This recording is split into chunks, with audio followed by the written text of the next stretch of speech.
त्या सावलीचं वजन 100 किलोच्या दगडासारखं होतं.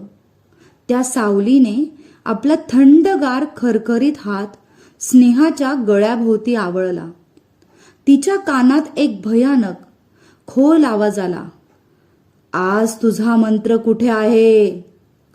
आज तुला कोण वाचवणार? स्नेहाचे डोळे पांढरे होऊ लागले. तिला समजलं की ही अतृप्त आत्मा आहे, जिला स्वामी नामाचा त्रास होत होता.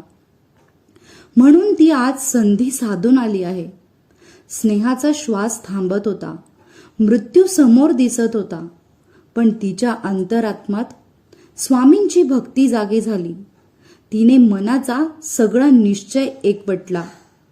तिचं शरीर हलवत नव्हतं, जीभ वळत नव्हती, पण तिचं मन जागं होतं.